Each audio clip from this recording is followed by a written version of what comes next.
Get up, pray up, coffee up.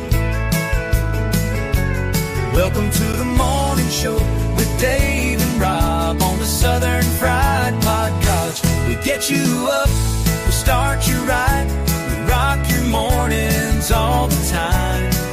Grab your coffee and your smile, join on in for a while. Hear that rooster sing, coffee's ready for a fling. Southern Fried has news for you.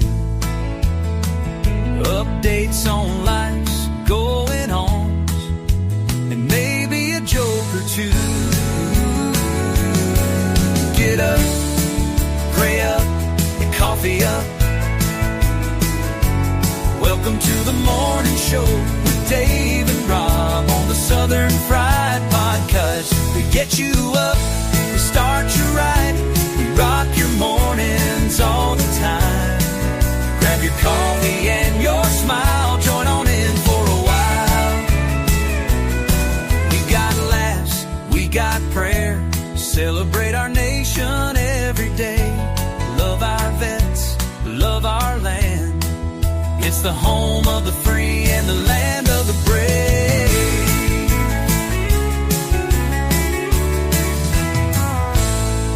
Get up, pray up, coffee up. Welcome to the morning show with Dave and Rob on the Southern Fried Podcast. We get you up, we start you right, we rock your mornings all the time. Grab your coffee and your smile, join on in for a while. So come on in. Well, good morning, everybody. I'm Rob. This is Dave. We're here to the Southern Fried Podcast. We're here to start your day off just right. I'm tongue tangled this morning. Bear with me. How you doing this morning, Dave? Top of the morning, everybody. Happy Friday. It's good to be here. God is still on the throne, and it's been beautiful weather. Life is good. I was considering going back to PC this weekend, but I can't find me a good camping spot. We have to make a day trip or something. Day tripping. Yeah, day trip it. I can day trip it down there. I'm close enough. Just go down for the day. See if I catch a fish to go in my fish tank. If I went somewhere like that, I couldn't just go for the day. I'd have to spend the night. I don't. That's like going to Pigeon Forge and turn around coming home. I could do that, but I wouldn't want to do it. I got at least spend the night. Yeah. My family. Yes, Jake. We did a special last night on that, and I told a few stories that I had, very few, but I had a couple. But gonna be losing a lot of them. But he was definitely an influencer. He was influencing before Eddie Van Halen came on the scene. He was one of the influencers. Ace Frehley, dead at 74. Yes. And from a fall. It's so dangerous for anybody to fall, but especially as you age, it's very dangerous.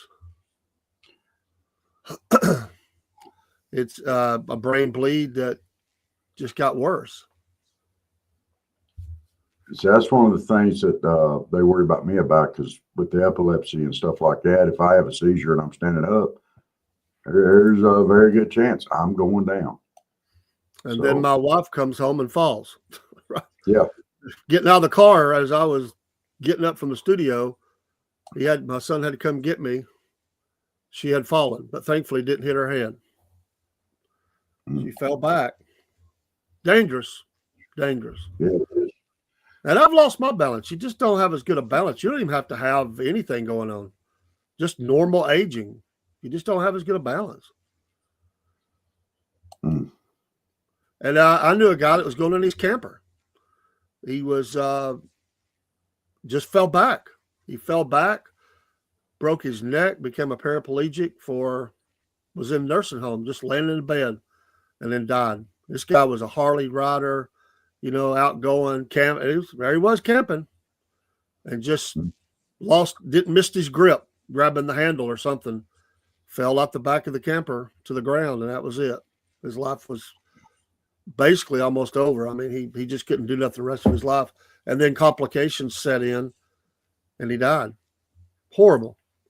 Well, I had a neighbor one time he had a concrete pad with concrete steps coming out of his house. Went to walk down the steps and I fell. And we didn't know it, but his girlfriend was there. She came around over the house, banging on the door. We went over there, and there's blood everywhere, Dave. And he'd hit his head, but he didn't ever recover from that. Yeah. And then the kids were coming over later on that day. We about cleaned up the mess. We didn't want them to see it. I mean, there's just some things you do, and Well, there's been a lot of entertainers go skiing, crash into a tree, think they're okay, and an hour later be dead. Wow. Just because they didn't realize there was brain bleed. Pressure on the brain, next thing you know, they're just gone. It's really important to get checked out, if you think there's any kind of problem. You just never know. But anyway, he lived a full life, had an interesting career.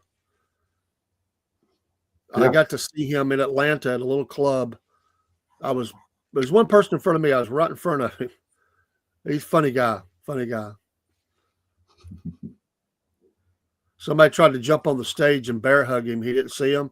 The roadie came out, hit the dude so hard. He hit the stage so hard it knocked the guy out. He just drugged the guy off by the leg. Ace never missed. He's looking at all this, never missed a beat in the song. Finished up and said, "Guys, I hope that guy's okay." He said, "But those guys are paid to make sure that I'm safe." And he said, "I'm sure that guy didn't want to. He probably just wanted to hug me." He said, "But you just can't do it. You just can't do it." He said, that guy could have had a bad intention, but I truly hope he's okay. Oh man, it knocked him out.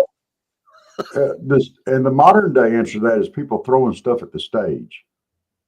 Yeah. And hitting the musicians and stuff like that. That is not cool. No. I know everybody gets excited at these concerts and they all want to start the latest trend and all this stuff, but you can't throw stuff at people. The first stage of Sebastian Bach not being in Skid Row, somebody threw something at him on the stage. He got mad and he went to throw it back, but he hit a girl in the face. Yeah. And they tried to get out of town, and the cops caught up and arrested him. Everything that was the beginning of the end of Sebastian Bach in Skid Row. So they just didn't like that, and there was tensions already, but that was like the end of it. Yeah. Ugh. But I have seen people stop the show and say, call a guy out, get that guy right now. Well, some of them have called and just ended shows over that now. Just ended the show. It's ridiculous. Yeah. Act like human beings when you go to them, My goodness. Those guys are up there to entertain you, not to be targets. For target practice. Come on. Well, that's what happens with alcohol and drugs and stupidity. Yeah.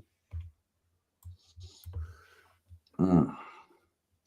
Well, you said the word stupidity, and speaking on stupidity, I've got a little story this morning. It's off Fox, but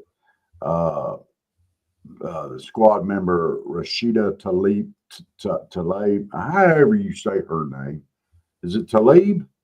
Tlaib. Okay, Rashida Tlaib. She's a Democrat from Michigan. Everybody knows who she is. She's a squad member. She joined in with a bill on Bernie Sanders for an excessive CEO tax, where they go through and raise taxes, because of unfair pay rates in America, and it's just not fair that they make more than other people. And they called her out on spending approximately almost $37,000 to align luxury limo service based in the Detroit suburbs. You could they were listed as travel and transportation expenses. That's about a year's worth, almost $37,000. They reached out for a comment. Of course, they didn't receive one back. But this is the same person that's going out and saying, "Oh, we got to level the playing field." But did she spend $37,000 a year for limo service? That's just rules for thee, not for me. It's okay for me to do it, but don't nobody else do this stuff. It's okay for me. Oh, what a crock of horse cocky crap, whatever. And it's the same story time and time and time again from the left side. I just, yeah.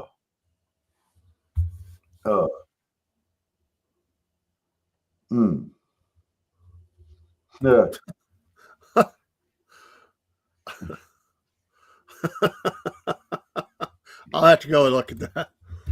I don't remember that one.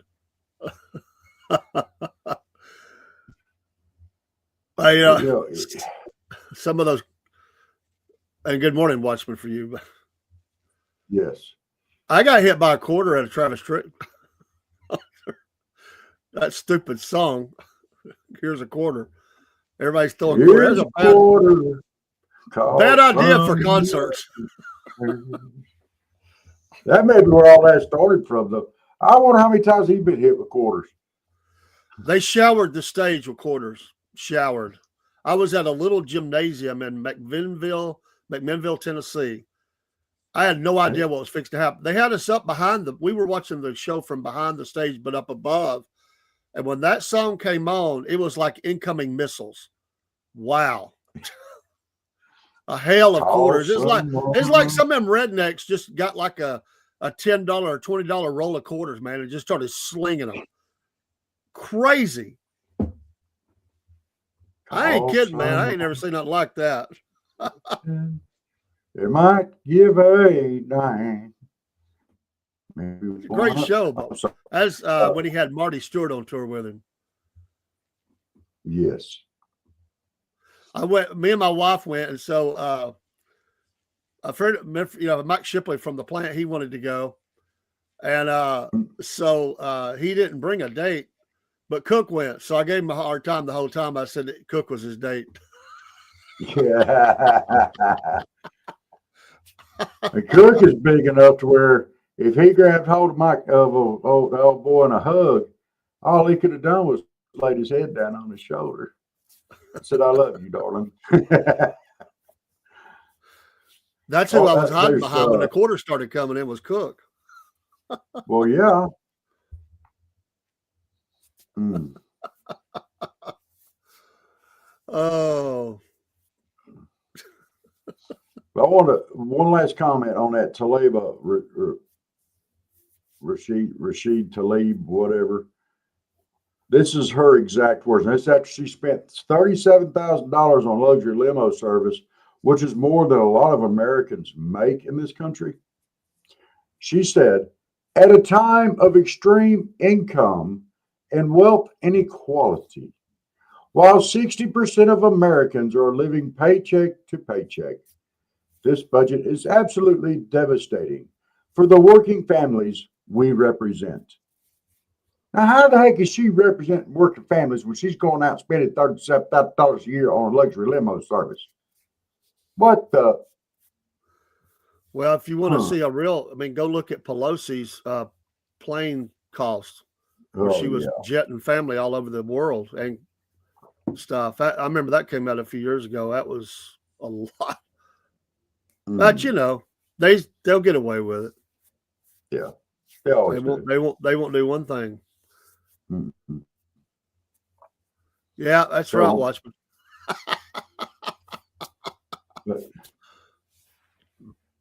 Yes, you get some of that equity, and we need to, but we need to call it out. We need to keep calling it out. Maybe someday it'll sink in to these morons that are voting for these idiots. And I shouldn't call the people that vote for them morons. I realize that, but it's early in the morning. But it's just absolutely asinine to me that we just keep voting for these people. Why? I don't. That's their peeps. Oh my gosh! But why can't people see through the bullcrap? I mean, they don't care about that. They think the country has money. They're wanting their pound of fish too. They think the country owes them something. So that's exactly who they want in there. Somebody that's going to shake down America. they're all on board. It's like, yeah, they'd be celebrating that story. Way to go! You've made it. Yeah, that's the mentality. Let's do it. Let's get some more free money for everybody. But it's not free. It's taxpayer dollars. That's just it. Ain't none of that money up there free. It all comes from somebody. The government does nothing to make money except tax people. No, there's one other way. You sell your dad out to the Ukrainians and demand money. That's making money. Oh, yeah. Or you accept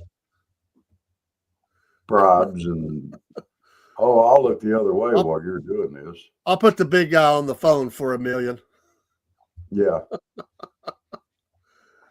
Oh. I'm the only way to the big guy.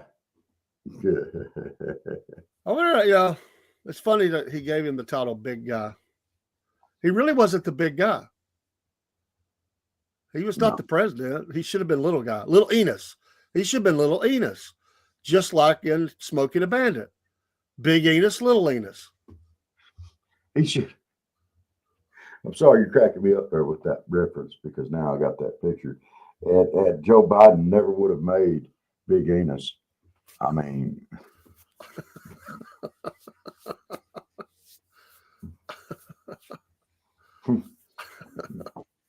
oh my gosh. So the guy's going, I want a fast car. Faster. Yeah, fast. Faster. Faster than that. Hunter would be standing there going, hey, that's too much. No, I want faster. Big guy be going, give it to him. Yeah. Pull out another wad there, Hunter. Just give it to him. Yeah. We got to have him.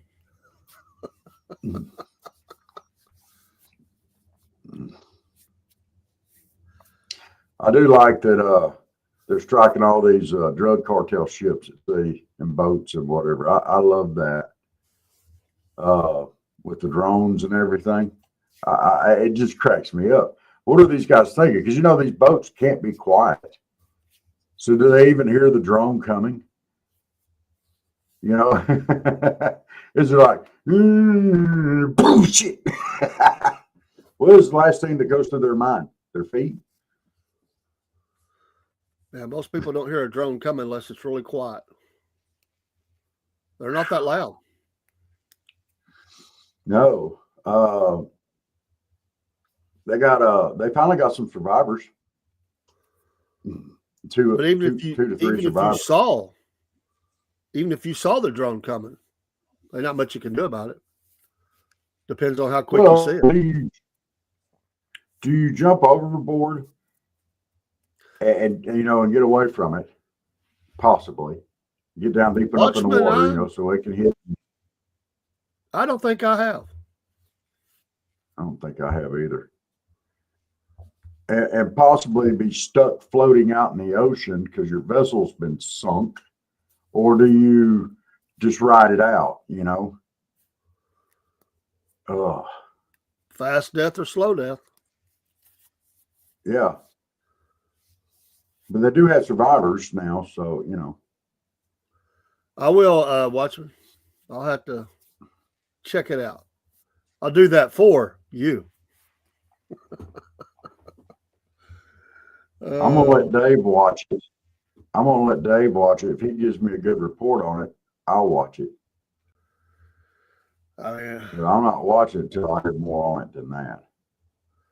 Now it may be a really good movie and everything, and I don't doubt that you have good taste in movies, but if I'm gonna sit down and watch a movie, it better be good. I'm not making it very far. How do you know if I'm catch my interest? Maybe my review is bad. Okay. Yeah, but we have some similar tastes, so I'm probably not the best reviewer of movies, but I know what I like. That's all I go with. Usually, if a reviewer likes a movie, it's no good for me. If they hate it, I usually like it. Pretty simple equation for me. They trash Planes, Trains, and Automobiles, and I love that movie. Oh man, I laughed. Oh my goodness, that whole scene with John Candy and Steve Martin in the bed, where they had to share the bed in the motel room.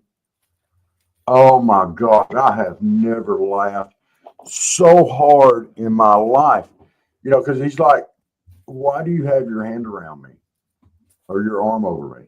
Like, well, you know, I'm used to sleeping with my wife and this and that and all this. Oh, okay.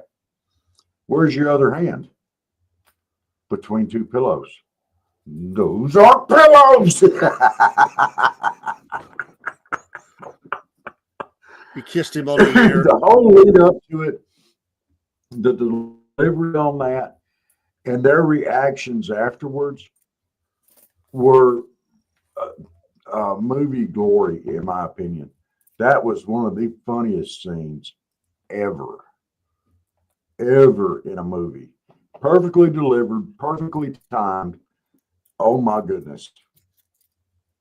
John Candy is one of my favorite actors of all time for comedy. Who's that? John Candy, one of my favorites of all time. Yes. Oh. A tragic story, but he was fantastic. Yes. And Steve Martin was pretty stinking funny in those movies, in movies too, which he doesn't act anymore, I don't think. I haven't seen him in anything in a long time. But he did several big movies that were hilarious. He occasionally pops up in something, but he's mainly doing bluegrass and stuff now. He goes around. He's a serious bluegrass player. He's doing a lot of stuff with Martin Short as well. They're doing some comedy sketch plays and stuff like that where they just ride each other's butts.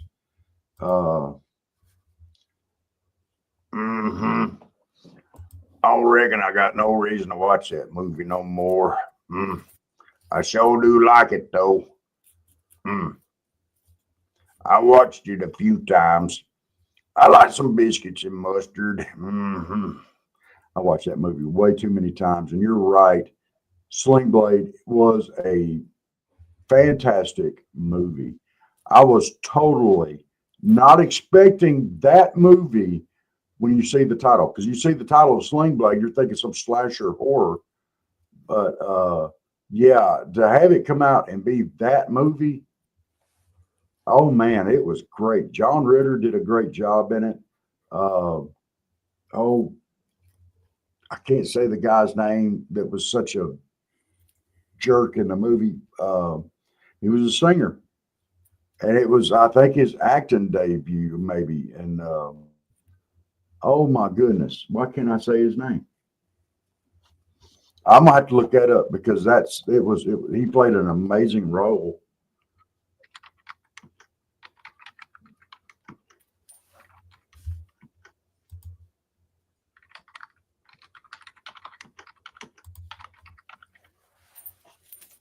There we go. And it was a role that was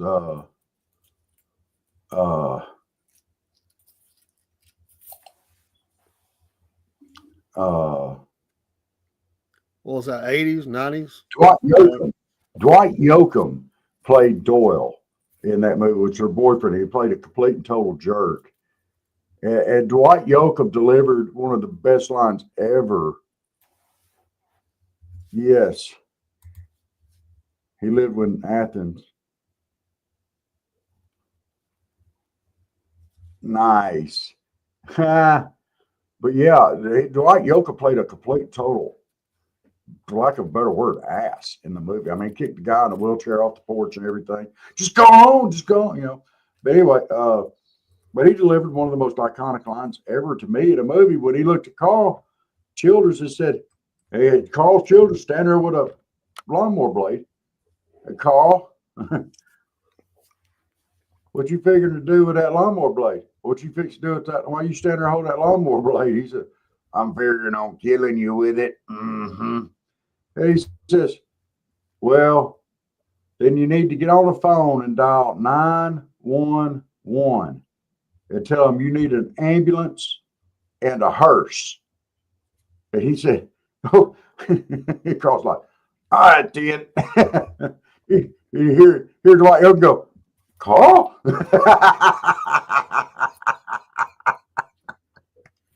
Thunk. Oh. Oh, wow. I'm sorry. Hang on just a second. I never saw it.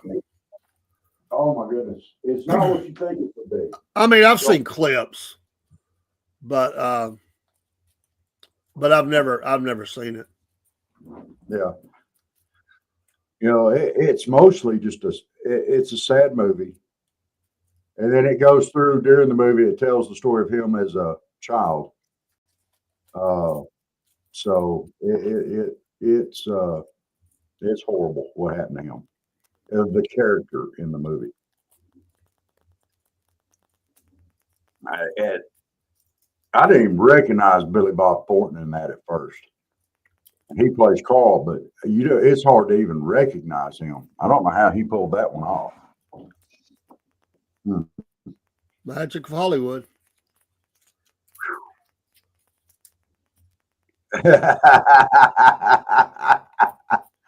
Watchman's got you there. Wait, what? Stop the show and watch it. I told you I'm an odd dude. I very rarely watch anything new. I'm into very old movies and stuff. Occasionally I'll watch something. Now that's old, but I just watch really old stuff. I don't really watch a lot of movies either. If I do, I just watch pieces of it. I very rarely sit down and watch something from front to end like that. But you know, there's been some newer stuff I've seen, but when I say newer, a lot of them are old now. But well, there was a good one with Robert Duvall and Michael Caine, called Secondhand Lions, and to me, it's up there with Sling Blade. Now, it's a totally different movie, but to me, it's as good as Sling Blade. It didn't receive a lot of stuff with it. Yeah, it had Robert Duvall in it and Michael Caine. But Dave, you would like Secondhand Lions, I think. You may have seen it already. I don't know. It's been out for a while. If you get the chance to watch it, it's called Secondhand Lions. You're right, Steve. It was an incredible movie. And yeah, Robert Duvall played Carl's daddy in that movie as well.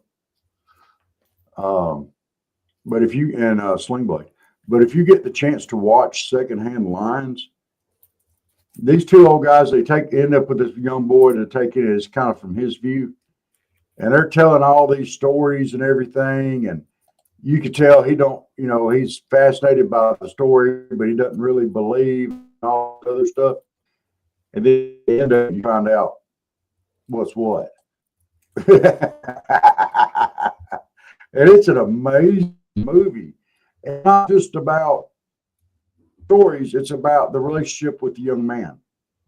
So, I mean, you would like it, I think. I think that is one movie that you would enjoy.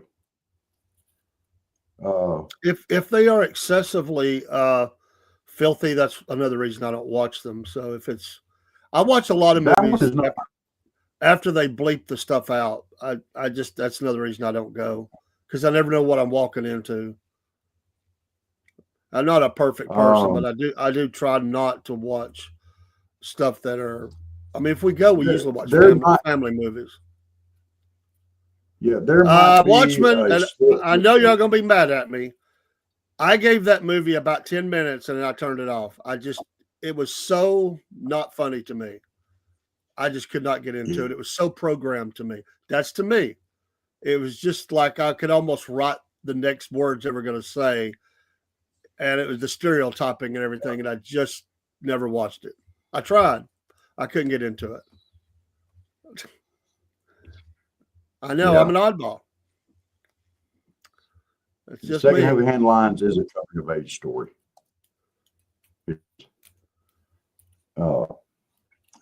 I'll be honest with you, Watchman. I did not like Oh Brother, Where Art Thou? I've tried to watch it. Everybody talking about I've tried it. Well, it was based on the Odyssey. Well, why not just watch the Odyssey? There are movies about the Odyssey. Just watch the Odyssey. I mean, come on. I don't want to watch something like the Odyssey. I want to watch the Odyssey. You know, the Odyssey with George Clooney. Come on.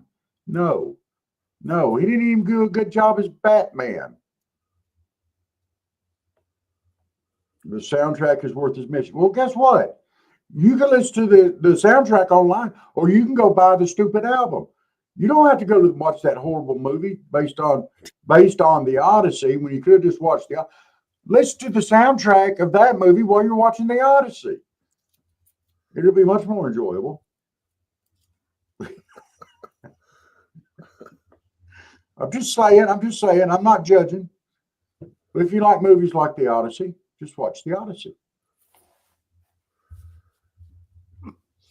And if you like Harry Potter, just watch Star Wars. I mean, look, Steve, I mean, why? I mean, to me, I think you would not like it either. I don't know. I just found it to be very, I don't know.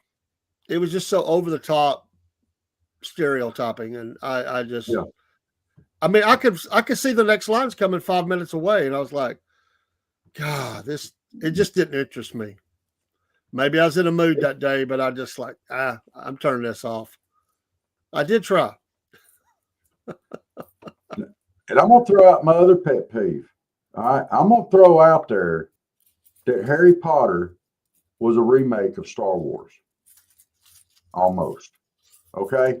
Look, you have this orphan that lives with his aunt and uncle in both movies. They both find out that there's some special magical power that they are attuned to. They both get a magical stick. When one of them in those movies, they call it a wand, and the other one, they call it a lightsaber. You know, they go off and they meet somebody even stronger than their teacher in the Force or in magic and all that. Come on. They have a shadowy villain in the back. It's a remake of Star Wars. You know, Hermione's like a sister to Harry Potter, and he doesn't never. Well, I think they do actually. They're not really brother and sister. I never watched those either. It just wasn't my gig.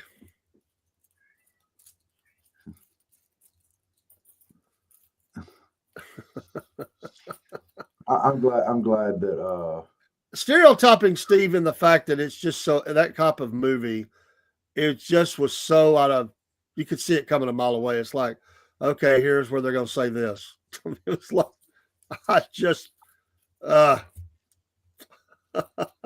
you said I shot at Watchmen. I don't get me wrong. I like the Harry Potter movies. Okay. I found them to be a remake of Star Wars in a lot of ways. But I absolutely love Star Wars. I have watched all of them. I like the first ones better and I'll admit I have not particularly cared for that last trilogy. I did not really care for it as much. By no stretch of the imagination. I watched it mainly for the story. That guy that was the hotshot pilot, I kept rooting for him to get shot down. I did not like that character at all. I did not like the fact that Princess Leia got sucked out of the airship and then she put herself back into it with the Force. You know, you never watched a Harry Potter movie. You know, I don't like watching bearded guys that play with ceramics either.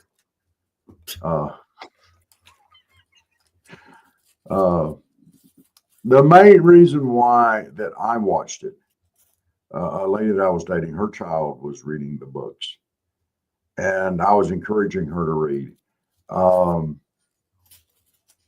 And we read them together, and we ended up, we went to the movies when they first came out, and they were fun to me. I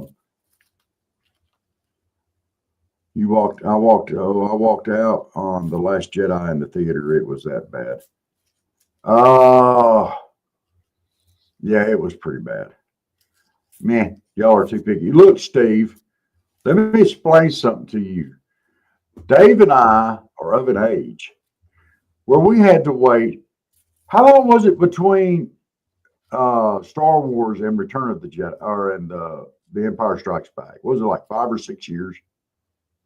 I can't remember, to be honest. I really don't. It was a long time between them. And then there was a good long time between Empire Strikes Back, Return. There was no 3 years in between movies back then. When Star Wars came out, we had to wait 7 or 8 years before it even came out on TV. We had to wait. Our expectations were much higher, and they delivered in the first 3. These last ones have just been like, oh, well, we could just do anything. We'll just use CGI, and we'll just make anything happen. Come on. No, we're not too picky. We just have high expectations.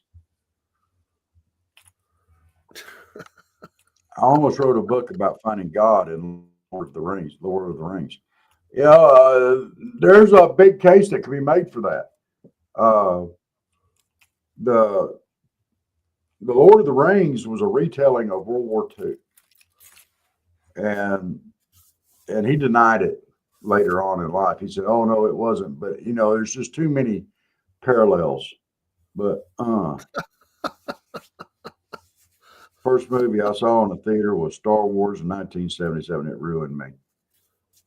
What do you mean? That's the definition of picky, though. Look, Steve, I've watched plenty of crappy movies. I mean, I have. That's just ones I didn't watch, but there's ones I watched that I wished I hadn't later. But you know, sometimes it's fun to watch a crappy movie. Tucker and Dale versus Evil. Have you seen that horrible piece of film? I laughed my stinking butt off all the way through it. And it's called Tucker and Dale versus Evil, and everybody thinks they're the psychos, and they're not. And they keep trying to attack them, and all this weird stuff keeps happening. So like one guy dove at him and went into a wood chipper, and they're trying to figure out, these kids are idiots. Why did he jump in the wood chipper? Yes, Tucker and Dale versus Evil is awesome. I mean, I enjoyed Fargo. My God, what a bad movie! Oh, jeez, why in the world would you do that? Oh, sorry. Oh, jeez, why would you do that? Tucker and Dale versus Evil. There's just so many of these horrible acting and movies. That Shaun of the Dead was amazing. The movie Paul. Oh my goodness! If y'all haven't seen Paul, it's amazing. You need to watch it. Seth Rogen. I had to endure watching Titanic with my wife. Oh my gosh! At least it wasn't The Notebook.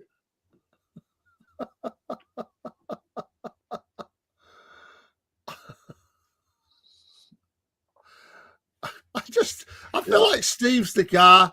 Steve is the guy that, if he, God forbid, but if he ever went to prison, like he got in trouble, he's the guy that would be fighting for the TV so he could watch some obscure cartoon and tell all the rest of the guys, hey, this is a great cartoon. Y'all really should like this. It's awesome. Yeah, it's the Jetsons. It's set in the future. They have flying cars and everything. All right, Watchman, you just told me everything we need to know about you. Notebook is a good movie. And everybody's entitled to their opinion. And I'm not meaning to be judgy, but The Notebook, really?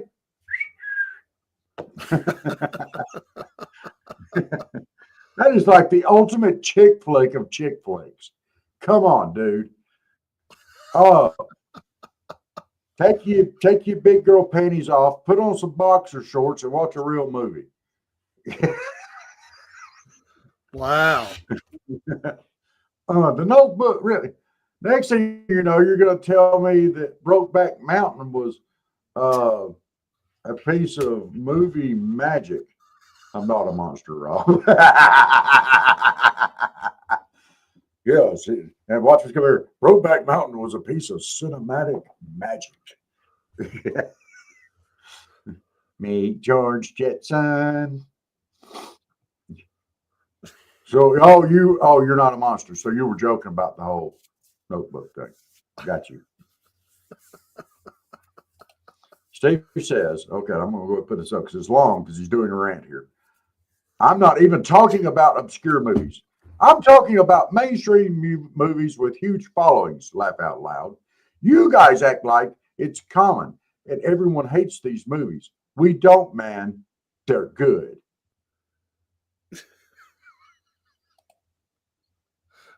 Like, dude, take a chill pill. I mean, like, what did you say? What does it matter? I know you didn't say that Brokeback Mountain was a piece of cinematic magic. I was joking, sir. Sorry if it hurt your feeling. You got put your big boy pants on this morning. If you're letting me hurt your feeling over saying Brokeback Mountain, you got.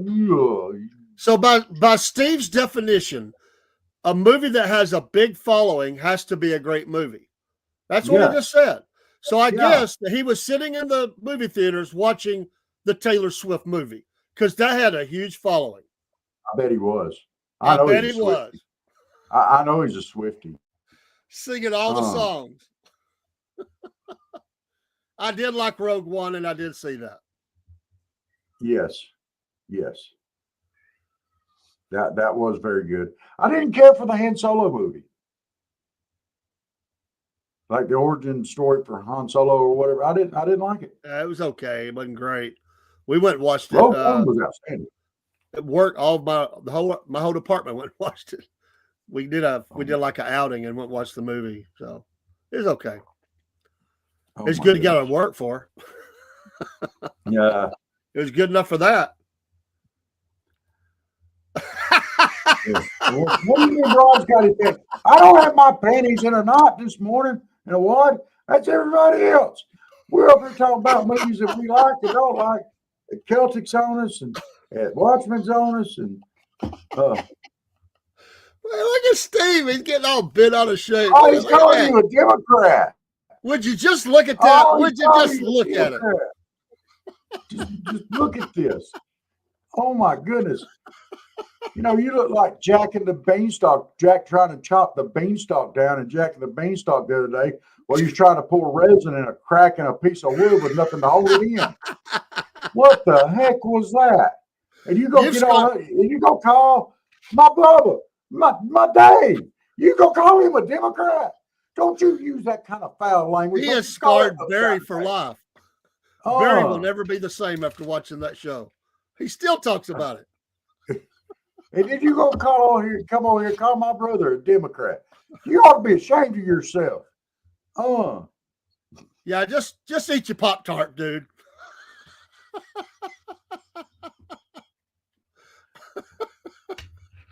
Come in here this morning with all that smack. I can't. Here's the amazing thing about it. I can't believe that Steve liked old Brother Where Art Thou. I can't believe it. I figured he'd be the guy to go, I hated that movie. That was stupid. Yeah. Like, yeah. He's all in, got the popcorn out, ready to go. In all fairness, he probably was the same way for some of these other movies.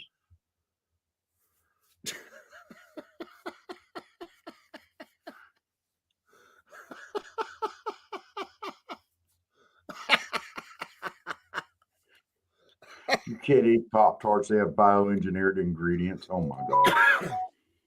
Watch said that's not canonical to me, the Disney Star Wars. What gets me is they make these soft movies, and they're so ridiculous and unentertaining. But then they go back and they make these series for TV that are absolutely amazing. I don't get it. I don't get it. I don't get it. Why don't they make the movies as good as the series? Are they afraid? Hey, I gotta go. Love all you guys, but I gotta go help my wife get up. Y'all have a great day, Rob. I'll see you sometime today, I guess. Well, I'll fix set Steve straight on these Pop-Tarts. So you have a great day. I'm not done with him yet. And don't believe me, he's not heard the last about calling you a Democrat. I got your back, sir. Steve, you can't call nobody a Democrat. You kissed John Fetterman right on the lips. For shame. For shame. Yeah, Watchmen, they're getting some sissy directors up there that's afraid to make a good movie. They're always afraid. Oh, I might be controversial. Oh, I might do this. I might do that. A bunch of knuckleheads out there. Don't you worry about it. It just, and then they make some crappy ass movie, and and then they're surprised that nobody likes it. That's what kills me. The Avengers are kind of going. The Marvel movies to me are kind of going the same way. The series are better than the movies. I mean, which the last series I actually sat and watched all the way through was Hawkeye. And I like Hawkeye, the character, but I didn't enjoy the series as much. So you did too. You did too. You say he argues like a Democrat. Me and Roundhead Johnson did The Last Jedi and destroyed the story for spite. Yeah, I kind of got that feeling. I did not like the end of that movie at all. I did not like the way they ended it. None of it. No. And now they're supposed to do another trilogy. Oh my gosh. Who's it going to be this time? You can't call him a Democrat. You said he argued like a Democrat.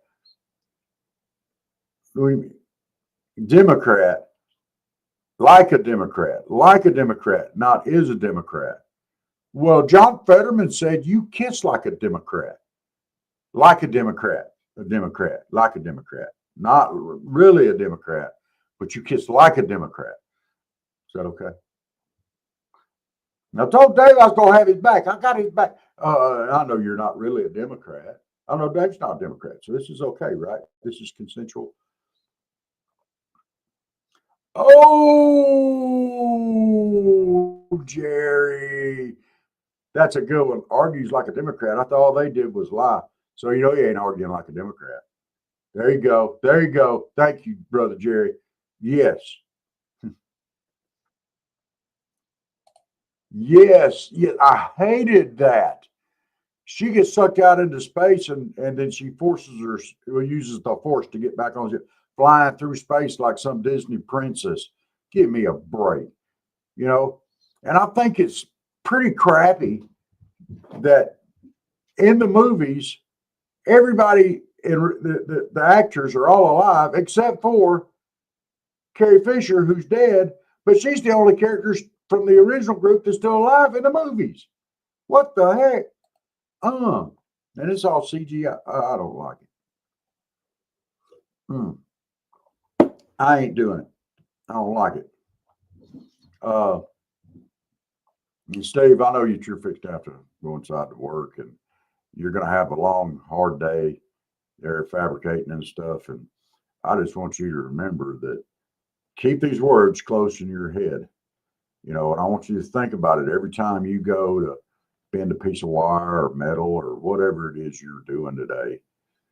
That Rob said, you kiss like John Fetterman. That's what I heard. That I can argue like a Democrat. I can lie. But probably not lying when I say you look like Michelle Obama from behind. I'm just saying, with the long dark hair and the taut buttocks and the huge shoulders. Her shoulders are bigger than yours. Your shoulders aren't as big as hers, but just say you keep that thought in the back of your brain all day long. Love you, brother. Have fun. Of course, if he doesn't answer me on that, then he's probably already gone, and he'll have to come back and see that.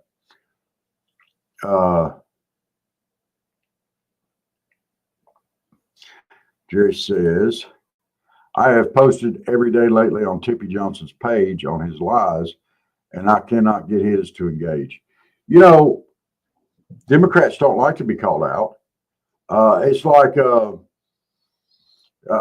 they don't like being put on the spot. They raise Cain. They want to do that to everybody else and demand answers and all this other stuff.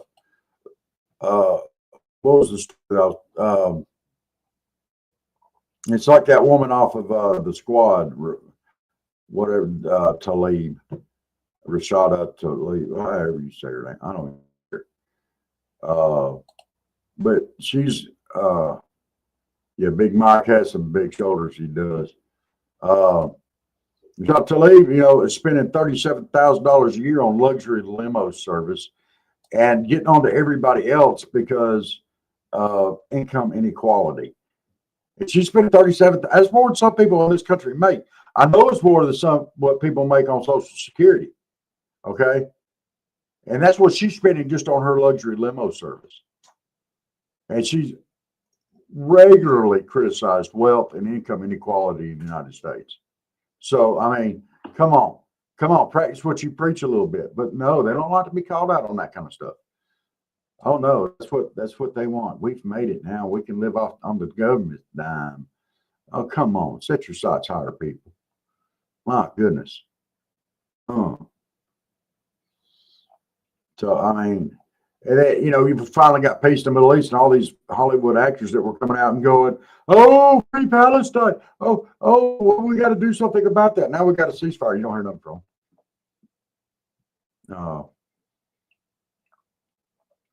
them. She spends that much on her diapers that she puts on her head. I don't know if she's the diaper head wearer or not. I don't know, but I'm sure she does. And it may be the same ones that she may get her diapers, maybe the used ones from Joe Biden. I mean, they would both be full of you would have the same stuff on the inside if you wrapped a towel around her head. I mean, her brains and Biden had crap in his too. So, I mean, I'm just saying, that's probably a gross thought this morning, but I'm kind of feeling a little bit ornery this morning. We see this stuff every day, and it's the same stuff. And they just throw lies out there that are completely unfounded in anything, and they expect everybody to believe them. I mean, and some people do. That's the crazy thing. They'll throw a darn lie out there. It's obvious a lie, and the whole 9 yards, and people just run in and just milk it and be like, "Oh, yes, you poor little thing. Oh, my goodness." We're smarter than that, people. Yeah, I did see that. And it's time for Mitch to get out of there. And I'm not a Mitch McConnell fan. I never have been. I think he's more of a rhino than anything. I do not like Mitch McConnell. But I don't wish him any ill. And it's obvious that he's having some issues. It's like Joe Biden. My heart went out to him. I don't want to see nothing bad happen to anybody, okay? And Joe Biden was obviously going on a downhill trend, and everybody was covered up. And they put him in a very pitiful situation and forced him to defend himself and where he was at. And he couldn't even walk up the steps to Air Force One. How many times did he trip, stumble, fall? It was obvious that he had stuff going on. Well, yeah, I kind of feel the same way, but I'm still not going to wish anything bad on him. It's just not me. I'm not going to wish something bad on somebody. But he does need to get on out of there. He does need to move on. Biden needed to move on. They forced him to run that election, and he didn't want, and I don't think he wanted it. I don't think he wanted it. And if we had messed up, if this country had messed up and got Kamala Harris in there, oh my gosh, where would we be now? Oh man, I don't trust nothing that comes out of Kamala Harris's mouth. I don't believe nothing she says. I don't believe nothing that Joe Biden said. I just couldn't do it. There's too much stuff now that's coming back that they're finding out that just wasn't true. And I didn't think it was true then to start with, but I was trying to do the benefit of the doubt. But I'm not a Democrat. But you know, I try to support my country, and I want to support my presidency, my presidents, and my elected officials because they're elected. But my goodness, come on, people, wake up! If you're going to go and you're going to vote in an election, you want to make a statement. That is not the place to make your statement. I mean, you want to vote for the best for the country. Not what's best for you, not what fits your socio-political view, whatever, needs. Hanging for treason was the law till Joe got in. That was one of the first things he did away with. Well, Watchman, he did. But, I just, I'm not going to wish a hanging on him. I'm going to wish justice. I hope it comes back, and they have to do that.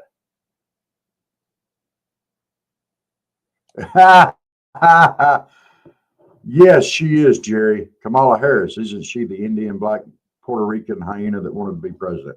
Yes. And when she left, oh my gosh, I could not stand that witch's cackle, insane sound and laugh. She had, oh my God. You just see everybody around her cringe every time she laughed. They cringed. I cringed, I wouldn't even have to see it and I'd cringe. Oh my gosh. And that's probably what she did to help Joe go to sleep, was she kick off that laugh. Oh man. Hyena. The hyena sounds much better than she does. And it's not as loud. My goodness. Well, guys, we're right here at the top of the hour. I think I'm gonna call it a morning. I gotta get ready for a lunchtime show. Don't forget to tune in for the lunchtime show today. Kamala is Jewish. Her family shared their family tree going back to the 1700s. That's funny. All right. Y'all don't forget to check out our noontime show, and tonight we'll have Front Porch Talking. We didn't do our ads this morning. My goodness, we got jumped right straight into the show. Don't forget, we're sponsored by Patriot Mobile. If you need cell phone service, great place to go. Mammoth Nation, America First Marketplace. Your donation, your membership fees there go to support woke causes and conservative causes. W Energy Drinks, Pay World. I got to get down here to it. Love Endures Ministries, the Hodge Twins. We have a special event coming up. Let me put this up there real quick on Halloween. Three Ravens Publishing is having a book release with us that night. So y'all make sure to get there. If you look at the top thing, Dave's very proud about. He's got his Three Ravens in the upper left-hand part of the top of the bell house. So y'all come and check this out. And we thank you all. Appreciate everything. Yeah, I can believe that too. I haven't done my actual research on that, but I will check that out though, because that would be interesting. Bear Watchman. All right, guys, y'all have a great, wonderful Friday. Get out there, finish this day off, get your weekend kicked off, and we appreciate you. Hey, salute to all of you, and we will see y'all today at lunchtime. Y'all have a great day. Love you and God bless. So come on in and have a blast for a good time that will last. Start your day with a smile, with the hosts that do the most. And get up, pray up, coffee up.